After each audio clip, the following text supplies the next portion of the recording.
Hi, and thanks for logging on to the Daily DVAR HaLacha. And here's a brand new halacha for you. And it's for Sunday, September 2nd, 22nd day of Elul. Here we go.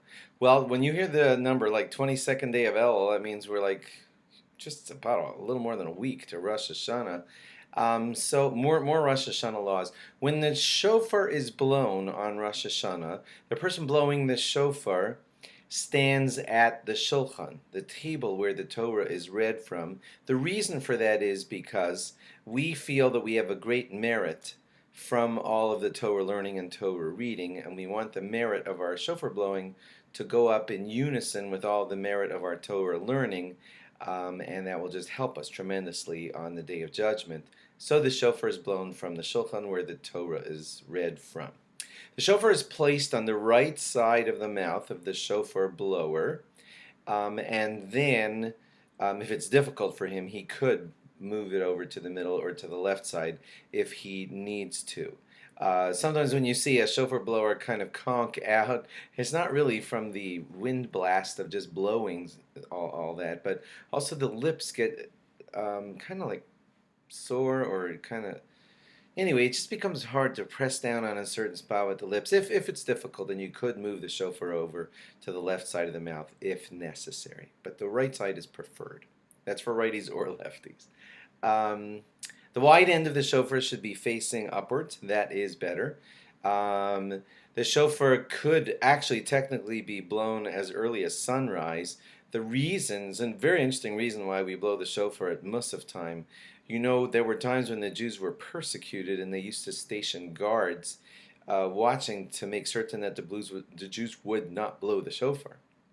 So the guards would stay there throughout Shachris on Rosh Hashanah time to make sure no shofar blast happened, and then by the time the guards left at Musaf, then the Jews blew the shofar.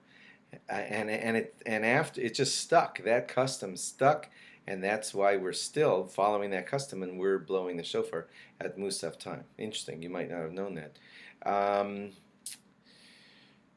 Okay, next law is that one more to go. Why so many shofar blasts? Really, God only uses the word teruah 3 times in describing Rosh Hashanah, so technically 3 blasts could have been enough.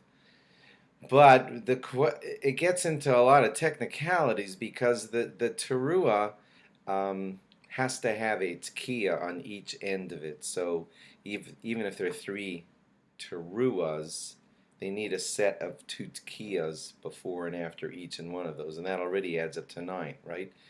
Tkiya, teruah, tkiya. But then technically we're not really certain which sound is teruah. It could be the sound that you're used to calling teruah, or it could actually be a shvarim, the one that goes duh, duh, duh. So, or it could be actually a combination of shvarim teruah. So we end up blowing 3 sets of tkiya, teruah, and tkiya. I'm not saying them in the right order. We also do a set of tkiya, shvarim, tkiya, and we also do a set of tkiya, shvarim, teruah, tkiya. Not in the order that I just said them to you. Anyway, that still doesn't add up to all the 100 shofar blasts that we do. But one of the reasons that they ramped it up all the way to 100 was because when Sisera, a non-Jewish general, was killed in battle against the Jews, his mother cried 100 cries, and we kind of want to, like, her 100 cries gave a certain merit to our enemy, and we want to kind of counterbalance the merit that she incurred by wailing to God for, why did my son have to die?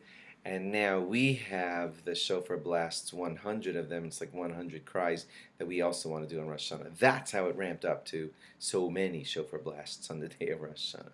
Okay, thanks for logging on, and log on again tomorrow for more. Bye-bye.